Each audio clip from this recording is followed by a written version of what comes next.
சேயோனுடைய நேர்களுக்கு வணக்கம். பறையர் என்ற சொல் எப்படி வந்ததுன்னு பார்க்கலாம். மக்கள் மிக ஆரம்ப காலங்களில், அதாவது 20,000 ஆண்டுகளுக்கு முந்தைய காலகட்டத்தில் மலைகளில் தான் வாழ்ந்தாங்க. ஏன்னா மலைகளில் தான் குகைகள் அதிகம் இருந்தது. மழை, வெயில் போன்ற இயற்கை இடர்கள்ல இருந்து மக்கள் தங்களை காத்துக்கொள்ள குகைகளில் வசிச்சாங்க.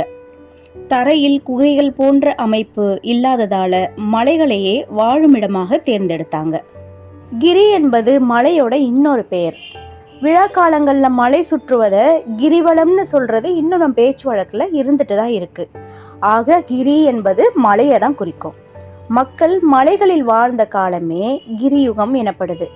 அந்த கிரியுகமே கிருதயுகம்னு ஆகுது. மலைகளில் வாழ்ந்து கொண்டிருந்த மக்கள் அங்கிருந்து கீழிறங்கி தரையில் வாழ ஆரம்பிக்கும் வரையான அந்த காலகட்டமே கிருதயுகம் எனப்படுகிறது. இந்த கிருதயுகத்தில் மனிதராக பிறந்து கடவுள் நிலையை அடைந்த ஆதி சித்தர் தான் நம்ம சிவன்.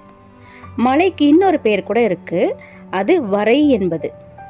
ஆக வரையில் வாழ்ந்த மக்கள் வரையர் என அழைக்கப்பட்டனர். அதுவே காலப்போக்கில் பறையர்னு மறுவுது.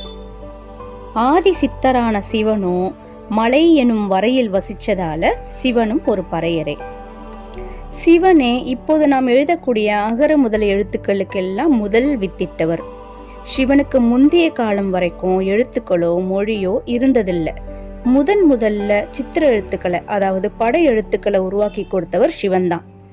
அவர் தான் பேசுவதற்கான வார்த்தைகளை பொருட்களின் தன்மையை கொண்டும் உயிரினங்கள் போடக்கூடிய சத்தத்தை கொண்டும் உருவாக்கினார். அதனால தான் அவரை பேச்சியப்பன் என்றும் அழைக்கிறோம்.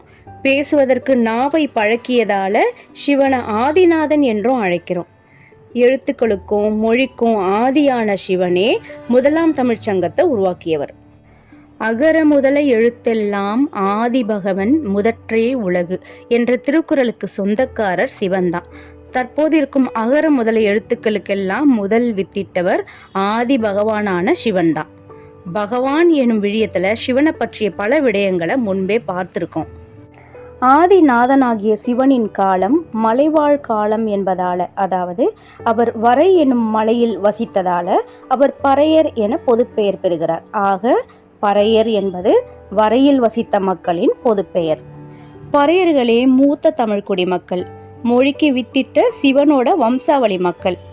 தற்போதுள்ள எழுத்துக்களுக்கெல்லாம் ஆதி குரு என்பது நம்ம பறையர்குடி சிவன் தான். இப்படிப்பட்ட உயர்ந்த குடியான பறையர்குடிய கீழிறக்கியது நம் தமிழரோட வரலாற்றை அழிக்க முற்பட்டதோட சூழ்ச்சி. அடுத்த விடயத்துல சிவனை பற்றிய உண்மை வரலாற்றை பார்த்துட்டு அதன் பிறகு வேறொரு குடி வரலாற்றை பார்க்கலாம்.